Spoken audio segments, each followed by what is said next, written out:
Talking all things Texas A&M Aggies baseball as the College Station Regional is set for this weekend. The road to Omaha officially gets underway. And to help us break it all down, our good friend Ryan Brauninger. He's an analyst at TexAgs. They do a fantastic job covering all things Texas A&M Aggies. And, of course, guys, they will be on site this weekend to cover all the action. Ryan, what's going on, my man? Appreciate you taking the time. I think back to when I had you on in the preseason. We were previewing this year. There were high expectations, high hopes for the Aggies, and now here we are. I'd say things worked out pretty well, my man. How you doing? Yeah, it'd be interesting to take the temperature of the A&M fan base then and now, and even looking at like a 40-plus win season. You were number one for 3 weeks or 4 weeks. You secured a top 5 national seed, but with kind of how the last few weeks have been going, the A&M fan base is up in arms. So it's interesting, man. Like it's hard. Baseball's so hard. You can't really ride the ups and downs of the season. And there were some teams that were not playing well early that got hot late. Look at LSU. There are some teams that were playing incredible like A&M and kind of hit some stumbling blocks down the stretch. But you know what? Opening day is Friday, right? Everybody's 0-0. It's a brand new season. Ryan, I want to go back to the season as a whole for Texas A&M before we zero in on this regional this weekend at Bluebell Park. Again, I remember vividly you and I talking about Jace Lavalette and Braden Montgomery. We knew the Aggies were going to hit.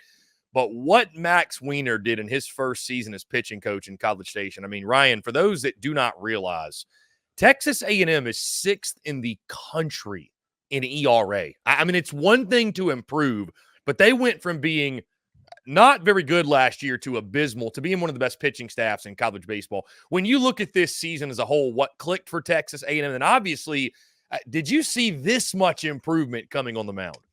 Yeah, I think you're actually doing a disservice. I mean, it was historically bad last year. And it's one of these things where I didn't know that I anticipated this much improvement. Like, I got to know Max Weiner when he came to College Station, and you start talking to him, and he operates on a different level. And he's more of the new school, new age pitching style of coaches, right? Where they really dive into the analytics, pitch shapes, TrackMan, Rapsodo, all the technology, the slow-mo cams, they really dive into that. And so he was able, because of his time with the Seattle Mariners and kind of how fast he had risen up the ranks through professional baseball, he had gotten – it's pretty funny, man. Like he was able to come together with put together a formula that produces one number, and it's like a pitch efficiency number. And so based off that number, we'll tell you how effective that pitch is. And what he did is he brought that to an individual level to these A&M pitchers and said, this is what you're good at. This is what you're no good at. This is how we fix it. And I think those kids, once they started listening to that, it really kind of opened their eyes to the new school, the new way of thinking about pitching. And so on a macro level, dude, he said, we're going to dominate the strike zone. No matter what we do, we're going to dominate the strike zone. We're going to compete with over the plate and see what happens. And that's the macro. And on the micro, he gave each individual a plan for how they do that the best. And, there's been some shining examples of that. Obviously, Ryan Prager had an incredible year, but there's been, if you want to look at the turnaround, just the turnaround from one year to another, look at what Chris Cortez has done and what he's turned into. He's made himself a lot of money this year. So as we mentioned, Ryan, let's jump into the Texas A&M, the College Station Regional, I should say. The number 3 overall national seed, Texas A&M Aggies. The rest of the regional looks like this. Louisiana, the Texas Longhorns, and Grambling. Ryan, what was your initial reaction to the regional draw for Texas A&M? Did you feel like it was favorable? Did you feel like it was one of the more difficult draws? Then obviously the reaction to getting Texas in the regional. I know a lot of Aggie fans probably really excited about that. Yeah, it was as expected, right? When everything started, the last 2 or 3 weeks, we were talking about it a bunch on our site, man. It was just like, look how this is shaping up. The committee's not going to pass on this opportunity. And look, I thought, I don't know how much you followed softball. It was like the committee went out of their way to pit A&M against Texas in that super regional. Like they severely underseeded A&M softball just to get this super regional matchup. I don't think it was like that in baseball. Like, I think Texas genuinely fits within this regional. The argument you can make is that with the way they were playing at the end of the year, the Longhorns got hot, that A&M's essentially got 2 number 2 seeds in their regional. But you counteract that with, about an RPI perspective, the worst 4 seed in the country in the tournament. So, yeah, I think it went probably as expected in terms of the draw. One of the more intriguing things that we're trying to follow here is, like, Texas and Louisiana, their styles are so contrasting. You think about the history of Texas baseball, and it's been a lot of, like, the Augie Garrido era was they're going to really, really pitch, like best pitching staff in the country. And then they're going to be opportunistic on offense. They're going to bunt, all that kind of stuff. That is Louisiana this year. That is what the Ragin' Cajuns do. They are incredible on the mound. They're very deep. They've got a closer in LP Langevin. And you want to talk about here's all I'll say about him. His fastball has a greater swing and miss rate than Hagen Smith's. It's the only one in the country that is playing better than Hagen Smith's from an analytical and statistical standpoint. So the Ragin' Cajuns have a guy on the back end that if they're winning in the 7th, 8th inning, good luck. But what Texas wants to do this year is Texas can really swing the bat. When you look at guys like Jalen Flores, Max Ballou, Peyton Powell, Jared Thomas, like all these guys hitting over 300. Max Ballou is the Big 12 Player of the Year. They're a very offensive club. Now, from an A&M perspective, you're looking at that and going, okay, because of how we've been seasoned in the SEC, we've seen similar teams come to College Station, or you go on the road to play them. Texas, a good comparison for Texas to me is Georgia. Can really swing the bat, but at times the pitching has gotten away from them. And what Georgia wants to do is kind of play a slugfest with you. On the flip side, A&M just won a series over Arkansas at home. They play a similar style to Louisiana. So the good thing for the Aggies is that all these scuffles that they've had over recent weeks, man, they've all been on the road against really good pitching. I mean, think about, where did LSU season really jump off at? That A&M series in Baton Rouge. Well, now we're looking at LSU. After that weekend, the A&M fan base is going, I can't believe we would lose this series at Alex Box Stadium. I'm like, hold the phone, man. Gage Jump and Luke Holman are real starters, and they might be the best 1-2 punch in the league from a starting pitching perspective, right? And we know that now. And then you play on the road in Oxford. I think that was the one where you're like, okay, they should probably have won that series. Then you come home and you play Arkansas. How's that pitching? That's really good. Then you go to the SEC tournament in Hoover, and who do you face in night one? Cal Steven. And then you get A.J. Causey for Tennessee in the second game there. So, yeah, the offense hasn't been exploding for these 13, 14, 15-run outputs as often as they were in the middle of the SEC slate. But I will still take my chances on this A&M offense led by Grahovic, Lavalette, and Montgomery at home at Bluebell Park when it's hot and that wind's blowing out. You don't get to come up for air against this lineup. And so I like where A&M's at heading into this regional because it's at home. But if you're going to sit here and tell me, if you want to say, hey, I think Louisiana is going to win the regional, I say, yeah, there's a path for them to do that. Same with Texas. Ryan, to your point, the Aggies scuffled somewhat down the stretch. What would you say the mood of the fan base is right now going into this regional? Because, again, I'd imagine obviously there's a lot of reason for optimism and confidence. And the key, as well as I do in baseball, right? It's a game of runs. So this is the time of year you want to be heating up. That's why LSU fans, I think, are so pumped up going into the postseason. Maybe they're catching fire. Texas A&M, again, with the way they finished, do you see an upswing coming? And does the fan base feel that? Like, going into this weekend, would you say there's optimism? Is there excitement? Or is there more like anxiety? Like, hey, are we going to get this thing rolling? Or are we going to be more of that team we saw down the stretch? I think it's a cautious optimism. And I do think there is a little bit of trepidation because of how the last 3 weeks have gone, 3 of the 4 weeks. But, the fan base, they conveniently, because I think every fan base does this, like, they watch this A&M baseball team day in and day out. So they see every wart possible. But and so it's easier to latch onto the warts than it is that Arkansas series where you're the only team that has a win against when Hagen Smith has pitched. You're the only team in the country that got that. Now, it was 11 innings, and he was out of the game by then, but you won the game. And then you also scored 14 runs in that finale. So people have kind of like looked past that to really nitpick at this team. But, last year, the national champion LSU Tigers, they lost 2 of their final 3 SEC series.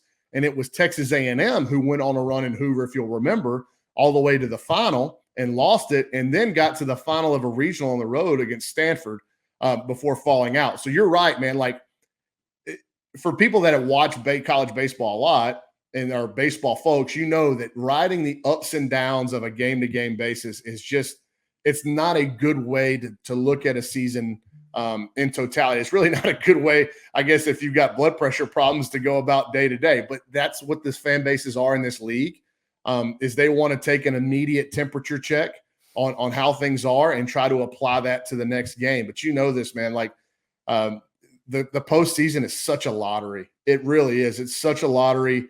I think for my money right now, the best team playing is Tennessee. They were the best team playing 2 years ago, and they got knocked off by a Notre Dame team who I don't know that they'll have any big leaguers or professional prospects off that team. Honestly, you think about that.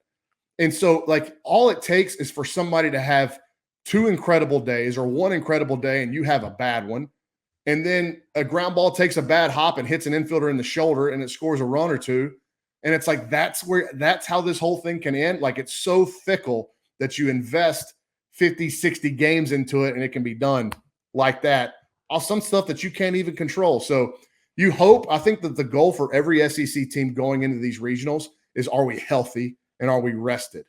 I think if you can check both of those boxes, you have to go, all right, well, we're as good of a spot as we can be in going into postseason play.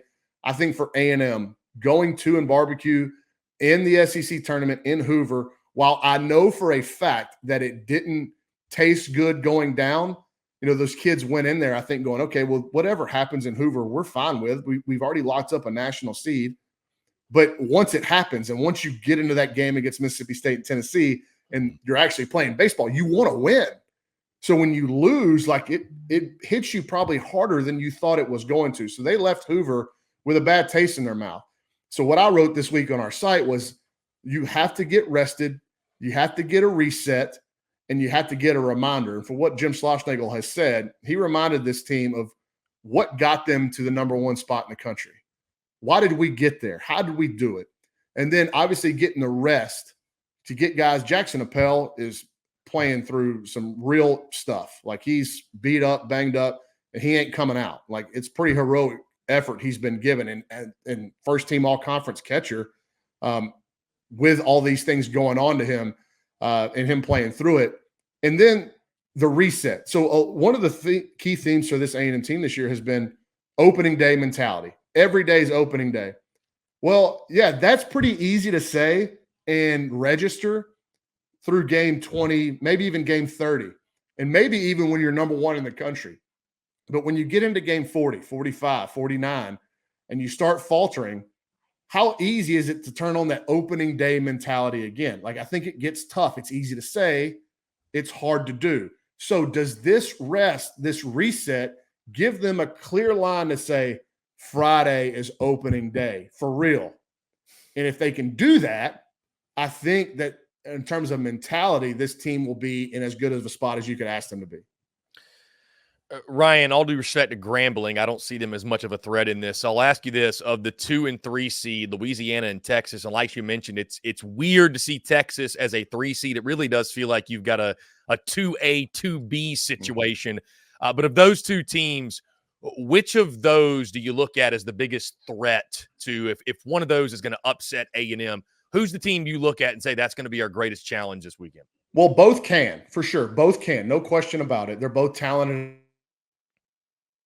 And I think because of what A&M has struggled with recently, I think they would be more comfortable getting into a slugfest with Texas rather than a low-scoring pitcher's duel against Louisiana, because Louisiana plays differently. Now, I know they don't score runs in bunches and they pitch like Arkansas, but a Matt Deggs coached offense is just, they run different, man. They bunt a bunch, they hit and run, they do some quirky things. And so I think from a matchup perspective, that would make A&M a little bit more uncomfortable. But you may go through this regional and you might not play one of those two at all, depending on how things shake out. So if you're asking me to pick one, I think they would probably be more comfortable playing against Texas. It's obviously a team that they've seen. It's a more SEC style of play. And they are very right-handed on the mound. And that's A&M has done better right against righties because it allows Braden Montgomery to hit left-handed. So I think the Aggies would tell you, okay, we'd be more comfortable playing Texas just because of the familiarity and how physical they are on offense is going to remind us of a lot of the teams in the league.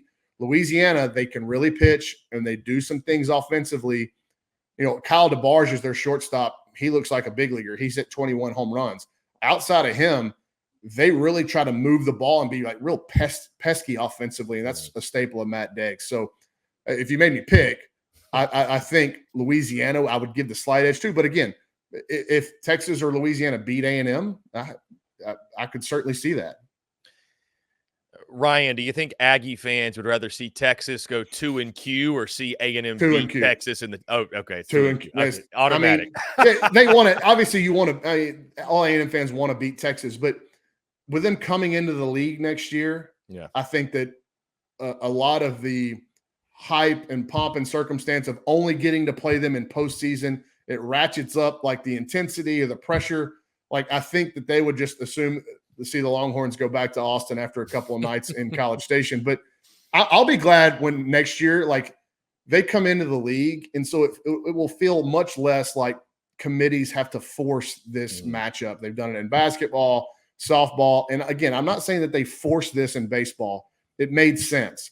But once the seasons for both A&M and Texas started maneuvering and playing out in the way they did, and we were calling this 2 or 3 weeks ago, dude. Like Texas is coming to College Station. You can see it coming a million miles away. The committee didn't need any help to put them in. And then when the seasons kind of split off and started going these different directions, you were going, okay, now they're definitely going to do it. So I thought for sure A&M was going to get Texas, one of Texas, TCU, who didn't make the tournament at all, or Nebraska, because all the storylines that would come with their former coaches on staff there in Lincoln coming back to Bluebell Park. But no, man, you're asking an Aggie. I think they're perfectly fine seeing the Longhorns go 0-2.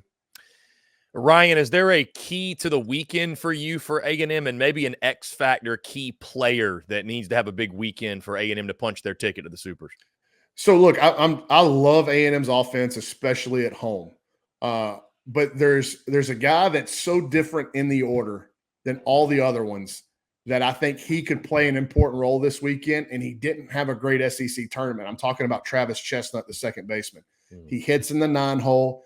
He's legitimately the fastest player that Jim Schlossnagle has ever coached. Like his home to first times are crazy. When he gets on base, he causes problems because everybody knows how quick and fast he is, that he causes errant pickoff throws. He causes mistakes whenever he's on the base. He needs to get on base. He doesn't need to be Gavin, Jace, or Braden. And even if there is a south wind and the ballpark's playing small, he doesn't need to be the guy that tries to buggy whip a ball off the scoreboard. Get on base. If you happen to hit a ball off the scoreboard, great. But if you get on base and you keep the line moving and you force these talented pitchers from Louisiana, or if you're in a shootout and you maybe speed up the Texas staff because he's on base, you force these guys to pitch to the top three in the A&M order with a guy like Chestnut on base, it can only improve your chances of offensive success. So if I'm looking at one guy offensively, it might be the 9-hole hitter who gets talked about hardly at all in this powerful A&M lineup. And then on the pitching side, man, with the way Chris Cortez is going, it's hard not to pick him, though, right? But I would go Evan Aschenbeck because Evan Aschenbeck can affect multiple games on a weekend, and he's probably been the best reliever in the SEC this year.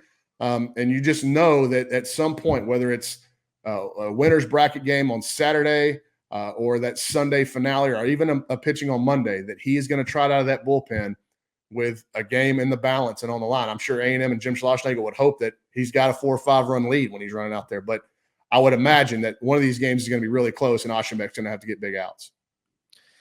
Bubbles will be blown. Ball 5 chance will be had. It's going to be an electric weekend at Bluebell Park. That is for sure. Ryan Brauninger, the best in the business when it comes to covering all things Texas A&M baseball. Ryan, it's always a pleasure, my friend, and I appreciate you doing this. Let folks know where they can check out all your work, by the way. Yeah, TexAgs.com. Do a lot of work on Twitter, R_Brauninger. But yeah, TexAgs will be all over it, man. We do sights and sounds, photo galleries. We're doing podcasts, radio shows. I know you and David do a lot of work together. And so I want to say this, dude. I really appreciate the content you put out in covering this league. I don't always get to watch all the games. I always don't get to take a temperature of the fan base, of every fan base, whether it be a team coming into Bluebell Park or A&M going in on the road. I don't get to see and read it all. So having these clips from you, whether you post them on social media or on the YouTube page, they're appreciated by other folks in the league to be able to take the temperature and kind of get a feel for what's going on across all these 14 and what will now be 16 teams going forward. So I appreciate you, man. Ryan, you're the man. Looking forward to a great weekend of baseball. Best of luck to the Aggies, and we'll do it again soon for sure. Thank you, man.